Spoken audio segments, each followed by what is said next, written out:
Welcome back to our channel, and thank you for tuning in and thank you for supporting us. But if you're new to this channel and you haven't subscribed yet, please encourage us by doing so that we can bring you the latest news as they come. And together we can support our leader, µÀÑ់IPOB and Eastern Security Network to make our Biafran dream and restoration a reality. Ise. The Fulani terrorist, Minister of Information and Culture, ﷺAI Mohammed, narrowly escaped lynching after lying to international journalists that Nigeria is peaceful and there was nothing like Christian persecution.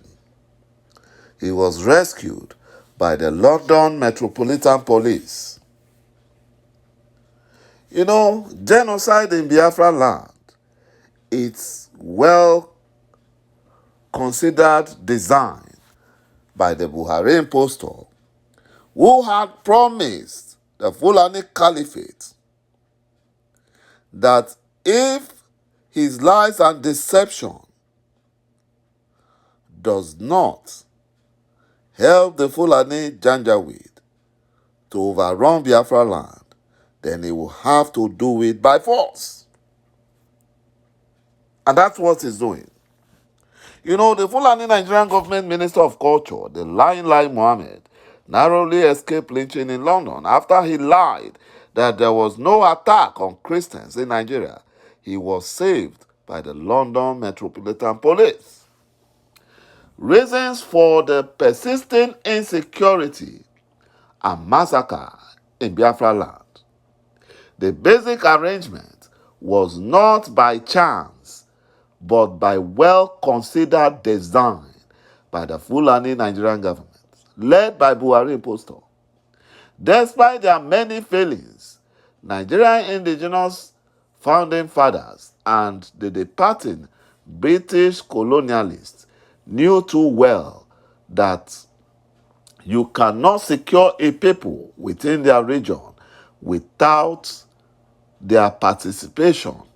Even the mighty British Empire knew that it could not secure colonial Nigeria without the participation of Nigerians in the vast number.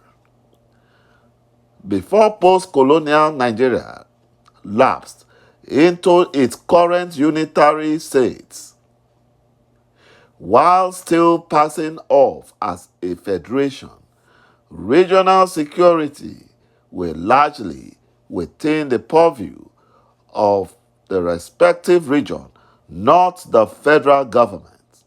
And it worked pretty well.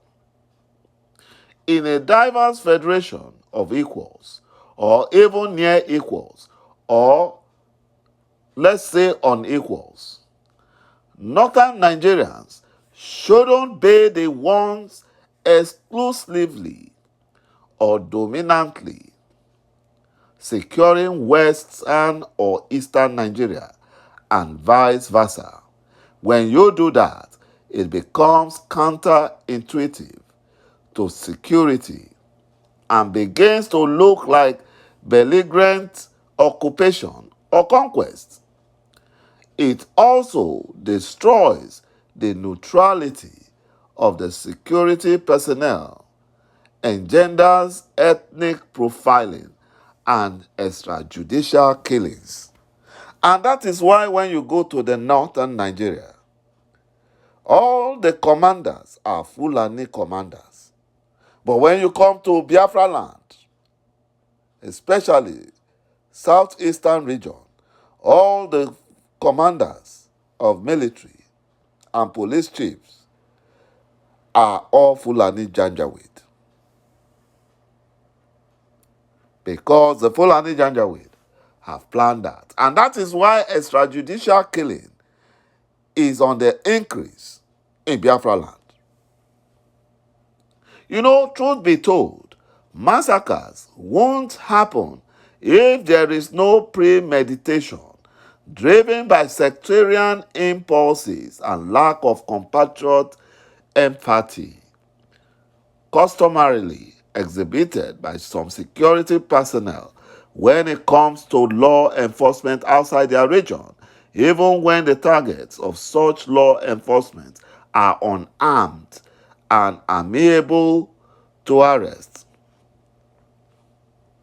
The inherent danger of an imbalanced security leadership and formation is the main reason the framers of the fraudulent 1999 Constitution enacted Section 217, subsection 3 of the Constitution, which roughly states that the composition of the officers' corps and other ranks of the armed forces of the Federation shall reflect the federal character of Nigeria.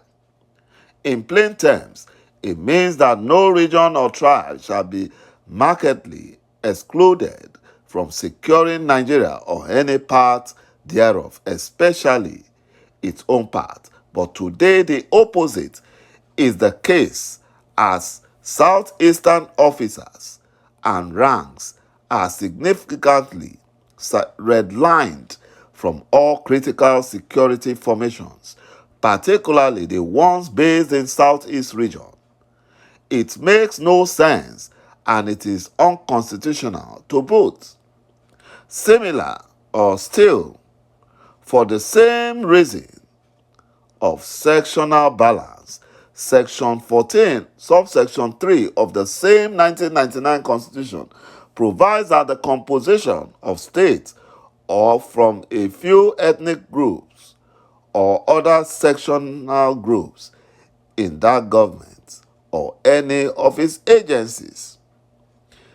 This means that the Southeast shall be equal partakers in the opportunities of Nigerian enterprise, but it is not, and uniquely so.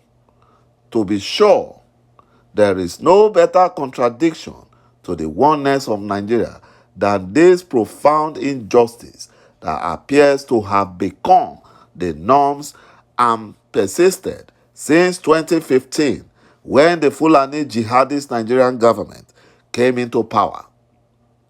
And this, southeastern Nigeria being continually absent from the table, partly explains why each time there is a insecurity or killings in the southeast, the Fulani Nigerian government jumps to conclusion that it is IPOB or Eastern Security Network. In other words, almost every incident of insecurity, including by state actors and others, end up being blamed on the people of Southeast, particularly IPOB and Eastern Security Network, such that they are now left with no other option than rampant resentment, widespread alienation, and popular agitation. My brothers and my sisters, you can see that the Fulani Nigerian government planned everything all out. A leading Southwest Christian cleric asked Christians all over Nigeria, especially in the Southwest region, to defend themselves from Fulani terrorists, because Fulani Nigerian government, led by BUHARI impostor, will not protect them, but cover up for the Fulani terrorists. If this statement was made by a Biafran, by now the criminal Nigerian DSS would have arrested or invited him for questioning. Fulani terrorists in Nigerian military uniforms and police uniforms kidnapped over 20 Biafrans, and over 20 others were killed in Isi-Uzo Council area of Enugu State. The Fulani terrorists are being housed at 82 Military Division, Enugu, and this is where they operate from. Anambra State Governor Professor Charles Soludo bows under Fulani pressure and allows BUHARI impostor to send his killing machines, the compromised Nigerian military, to massacre Biafran youths in Anambra State. And now Soludo is competing with the mass murderer, hopeless Uzodinjo, in using the Fulani terrorists in military uniforms to kill Biafran youths. You know, the Fulani-led Nigerian terrorist military invaded Ogbaru and Nnewi South local government area after Soludo allowed them, and they turned their guns on innocent Biafran youths and extrajudicially massacred all the Biafran youths for committing no offense. No Fulani governor would have allowed the killings of Fulani Janjaweed in their states, including the Fulani terrorist bandits. They will not allow it. So Ludo is aware of the military exercise, and this is the population deal Soludo entered with the enemies of Ndibo before he was allowed to be Anambra State governor unchallenged by the Fulani Nigerian government. Thank you, my brothers and my sisters, for watching this video, and bye-bye for now.